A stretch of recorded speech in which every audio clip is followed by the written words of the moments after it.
Hello दोस्तों, आज की वीडियो में आपका स्वागत है। आज का यह वीडियो एसएससी, रेलवे और आईबीपीएस इत्यादि परीक्षाओं में पूछे जाने वाले सामान्य ज्ञान के लिए अत्यंत महत्वपूर्ण है। सामान्य ज्ञान की इस श्रृंखला में इतिहास से संबंधित प्रश्नों का यह पहला भाग है। इस श्रृंखला में इतिहास से संबंधित कुल 70 भाग होंगे। बारी-बारी से सभी विषय से संबंधित सामान्य ज्ञान के वीडियो की श्रृंखला प्रस्तुत की जाएगी, अतः चैनल को सब्सक्राइब करना न भूलें। तो चलिए आज का वीडियो शुरू करते हैं।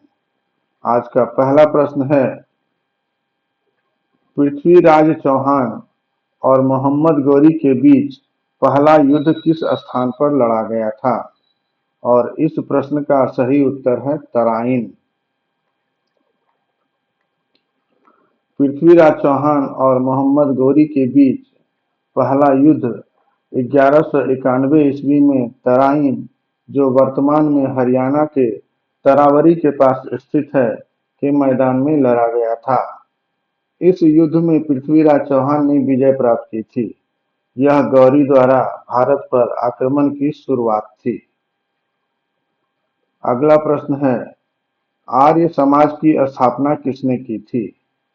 और इसका सही उत्तर है स्वामी दयानंद सरस्वती। स्वामी दयानंद सरस्वती ने 1875 में आर्य समाज की स्थापना की थी।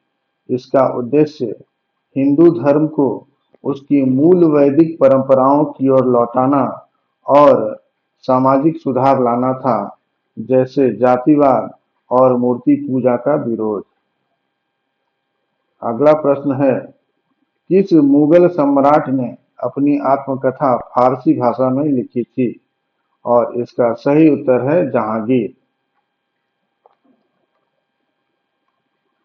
जहांगीर ने अपनी आत्मकथा तुजुके जहांगीरी फारसी भाषा में लिखी थी। इसमें उनके शासनकाल, उनके जीवन के व्यक्तिगत अनुभव और उनके द्वारा किए गए सुधारों का वर्णन मिलता है। यह किताब मुगल साम्राज्य के बारे में महत्वपूर्ण जानकारी देती है। किस ब्रिटिश गवर्नर जनरल ने डॉक्ट्रिन ऑफ लैप्स लागू की थी? और इसका सही उत्तर है लॉर्ड डलहौजी। लॉर्ड डलहौजी ने डॉक्ट्रिन ऑफ लैप्स नीति लागू की थी, जिसके तहत यदि किसी भारतीय रियासत का उत्तराधिकारी नहीं होता था, तो वह राज्य ब्रिटिश शासन के अधीन आ जाता था। इस नीति का विरोध झांसी की रानी लक्ष्मीबाई और अन्य कई शासकों ने किया था। दीवाने आरज मुगल प्रशासन का कौन सा विभाग था? इसका सही उत्तर है सैन्य विभाग। मुगल प्रशासन में दीवाने आरज सैन्य मामलों से संबंधित विभाग था। इस विभाग का प्रमुख मीर ए आरज होता था, जो सेना के प्रबंधन, सैन्य उपकरणों की व्यवस्था और सैनिकों की नियुक्ति की देखभाल करता था। किस गुप्त शासक को भारतीय नेपोलियन कहा जाता है? और सही उत्तर है समुद्रगुप्त। समुद्रगुप्त को उनकी सफल सैन्य अभियानों और विजय के कारण भारतीय नेपोलियन कहा जाता है। उन्होंने उत्तर से दक्षिण भारत तक कई राज्यों को जीतकर अपने साम्राज्य का विस्तार किया था।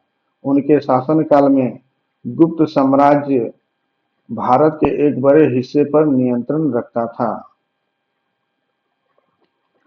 किस सुल्तान ने दिल्ली में सीरी शहर की स्थापना की थी? और इसका सही उत्तर है अलाउद्दीन खिलजी। अलाउद्दीन खिलजी ने अपने शासनकाल के दौरान दिल्ली के पास सीरी नामक एक नया शहर बसाया था। यह शहर एक महत्वपूर्ण सैन्य केंद्र था और खिलजी शासन की स्थापत्य कला का अद्भुत उदाहरण था। प्रथम बौद्ध परिषद का आयोजन किस स्थान पर किया गया था? और सही उत्तर है राजगृह। प्रथम बौद्ध परिषद का आयोजन महात्मा बुद्ध के निर्वाण के बाद 483 ईसा पूर्व में राजगृह में हुआ था। इसका उद्देश्य बौद्ध धर्म के उपदेशों और विनय पिटक को संकलित करना था। कुरुक्षेत्र का युद्ध कितने दिनों तक चला? और इसका सही उत्तर है 18 दिन। महाभारत में वर्णित कुरुक्षेत्र का युद्ध 18 दिनों तक चला था। यह युद्ध कौरवों और पांडवों के बीच लड़ा गया था और इसके परिणाम स्वरूप पांडवों की विजय हुई। किस अंग्रेजी वायसराय ने अस्थायी बंदोबस्त परमानेंट सेटलमेंट की नीति लागू की थी? और इसका सही उत्तर है लॉर्ड कॉर्नवालिस। लॉर्ड कॉर्नवालिस ने 1793 में स्थायी बंदोबस्त की नीति लागू की थी, जिसके तहत जमींदारों को अपनी भूमि पर अधिकार और कर संग्रह करने की जिम्मेदारी दी गई थी। इस नीति का उद्देश्य ब्रिटिश सरकार को एक स्थिर और निश्चित कर राजस्व प्रदान करना था। अगला प्रश्न है, सूर्य सिद्धांत नामक ग्रंथ के रचयिता कौन थे? और सही उत्तर है आर्यभट्ट।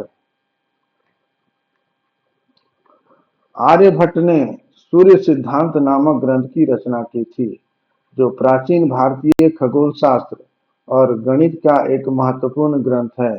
इसमें सूर्य, ग्रहों और चंद्रमा की गति के बारे में विस्तृत जानकारी दी गई है। सेवॉयड क्रांति के जनक कौन थे? और इसका सही उत्तर है काबूर।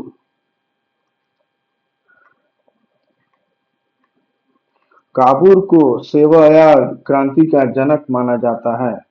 उन्होंने इटली के एकीकरण में महत्वपूर्ण भूमिका निभाई थी और आधुनिक इटली के निर्माण के लिए कूटनीति और सैन्य शक्ति का उपयोग किया।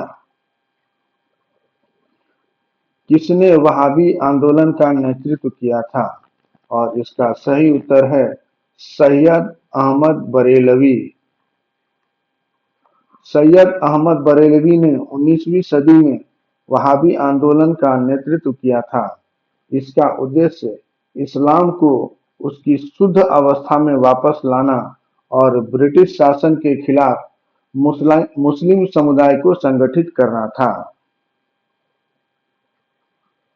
रामायण का फारसी अनुवाद किस मुगल सम्राट के शासनकाल में हुआ था? और सही उत्तर है अकबर। अकबर के शासनकाल में रामायण का फारसी अनुवाद कराया गया था। इसे रज़्मनामा कहा गया और यह विभिन्न संस्कृत महाकाव्यों को फारसी में अनुवादित करने के अकबर के प्रयासों का हिस्सा था, ताकि हिंदू और मुस्लिम संस्कृतियों को एक साथ लाया जा सके। अगला प्रश्न है, सविनय अवज्ञा आंदोलन के दौरान महात्मा गांधी ने किसे अपना आध्यात्मिक उत्तराधिकारी माना था? और इसका सही उत्तर है विनोबा भावे। महात्मा गांधी ने विनोबा भावे को सविनय अवज्ञा आंदोलन के दौरान अपना आध्यात्मिक उत्तराधिकारी माना था। विनोबा भावे ने भूमि सुधार के लिए भूदान आंदोलन चलाया था, जो शांति और अहिंसा पर आधारित था।